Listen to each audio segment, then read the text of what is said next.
Aktivitas ekonomi Amerika Serikat tercatat meningkat tipis dalam beberapa pekan terakhir. Namun di saat yang sama, harga-harga masih terus naik, sementara tingkat ketenagakerjaan relatif stabil.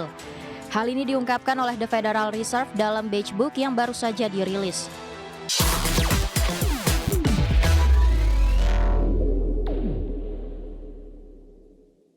Ya, laporan terbaru The Fed menunjukkan ekonomi Amerika Serikat meningkat dalam beberapa pekan terakhir di tengah kenaikan harga-harga yang masih berlanjut. Dalam laporan yang sama, The Fed menyebut sebagian besar wilayah memperkirakan pertumbuhan ringan hingga moderat dalam beberapa bulan mendatang. Aktivitas ekonomi Amerika Serikat tercatat meningkat tipis dalam beberapa pekan terakhir. Namun di saat yang sama, harga-harga masih terus naik, sementara tingkat ketenagakerjaan relatif stabil. Hal ini diungkapkan oleh The Federal Reserve dalam Beige Book yang baru saja dirilis. Laporan tersebut juga menyoroti dampak kebijakan pengetatan imigrasi pemerintahan Donald Trump yang memicu gangguan bagi dunia usaha dan pekerja di sejumlah wilayah. Secara keseluruhan, Bank Sentral Amerika Serikat menilai prospek ekonomi masih cukup optimistis. Dalam laporan Beige Book, sebagian besar wilayah ekonomi di bawah pengawasan Bank Sentral memperkirakan pertumbuhan ringan hingga moderat dalam beberapa bulan mendatang. Menurut laporan tersebut, pelaku usaha memperkirakan harga masih akan meningkat dalam waktu dekat, meskipun dengan laju yang lebih lambat dibandingkan sebelumnya. Secara umum, ekonomi Amerika digambarkan tetap cukup tangguh meskipun menghadapi berbagai tekanan kebijakan. Di antaranya adalah tarif impor yang mendorong kenaikan harga, serta kebijakan pengetatan imigrasi yang berdampak pada pasokan tenaga kerja dan di beberapa wilayah turut menekan permintaan konsumen. Berbagai sumber IDX Channel.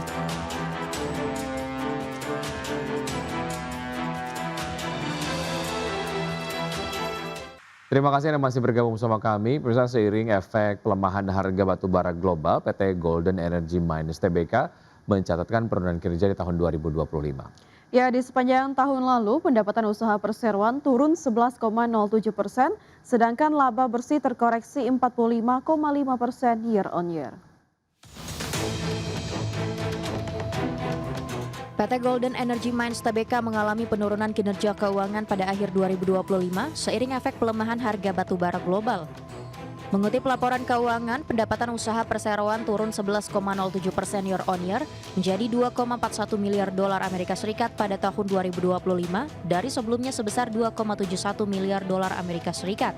Terdapat perubahan komposisi pendapatan usaha dari sisi area penjualan. Pada tahun 2024 silam, pendapatan usaha didominasi oleh penjualan luar negeri sebesar 1,77 miliar dolar Amerika Serikat.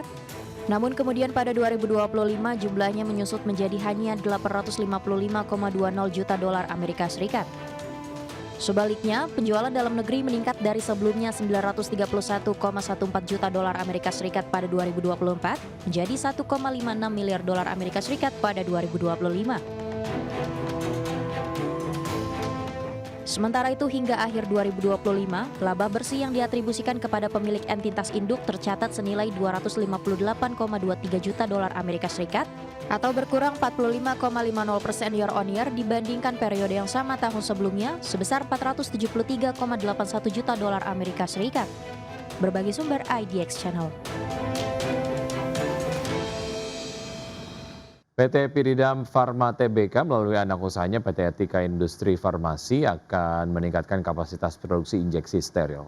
Ya, Direktur PT Piridam Pharma Tbk Bejo Stefanus mengatakan PT EIF telah menyelesaikan pembangunan dari perluasan kapasitas produksinya, yaitu Line 3 yang rencananya akan diresmikan pada April 2026. Pembangunan Line 3 dimulai pada September 2024 dan rampung hanya dalam kurun waktu 1,5 tahun.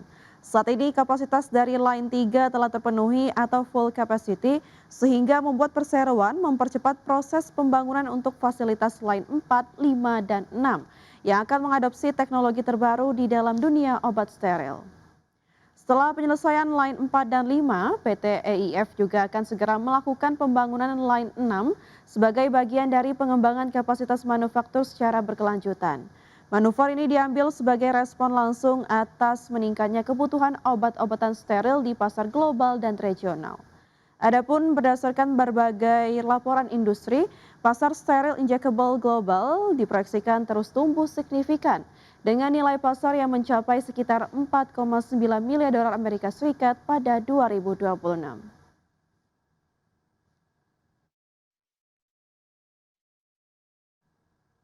Pemirsa, laba bersih emiten batubara PT Bayan Resources Tbk atau BIAN turun pada akhir tahun 2025. Penurunan ini terjadi di tengah kenaikan beban pokok pendapatan perusahaan dan berikut adalah laporannya. PT Bayan Resources Tbk mencatatkan penurunan kinerja keuangan sepanjang tahun 2025. Berdasarkan laporan keuangan di Bursa Efek Indonesia, pendapatan perusahaan turun tipis 0,58% secara tahunan menjadi 3,43 miliar dolar Amerika Serikat dibandingkan 3,45 miliar dolar pada tahun 2024. Sebagian besar pendapatan Bayan masih berasal dari segmen batu bara yang menyumbang 3,41 miliar dolar pada 2025, turun 0,58% dari tahun sebelumnya. Sementara itu pendapatan non batu bara juga turun 5,01% menjadi 20,09 juta dolar. Di sisi lain, beban pokok pendapatan justru meningkat 9,95% menjadi 2,32 miliar dolar. Kenaikan beban tersebut menekan laba kotor perusahaan yang turun 16,54% menjadi 1,11 miliar dolar. Akibatnya laba bersih yang dapat diatribusikan kepada pemilik entitas induk turun 16,77% menjadi 767,92 juta dolar pada 2025 dibandingkan 922,64 juta dolar pada 2024. Hingga akhir 2025, total aset Bayan tercatat 3,38 miliar dolar dengan liabilitas 680,46 juta dolar dan ekuitas 2,69 miliar dolar. Berbagai sumber IDX Channel.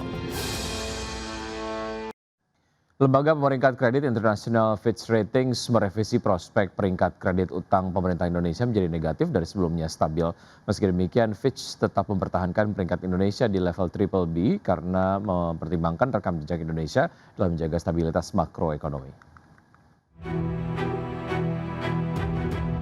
Lembaga pemeringkat kredit internasional Fitch Ratings merevisi prospek peringkat kredit utang pemerintah Indonesia menjadi negatif dari sebelumnya stabil.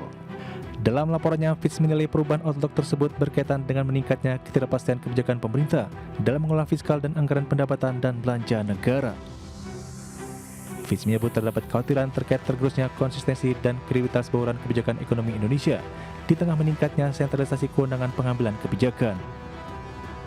Meski demikian, Fitch tetap mempertahankan peringkat Indonesia di level BBB karena mempertimbangkan rekam jejak Indonesia dalam menjaga stabilitas makroekonomi. Prospek pertumbuhan ekonomi jangka menengah yang masih baik, rasio utang pemerintah terhadap produk domestik bruto yang relatif moderat, serta penyangga eksternal yang cukup.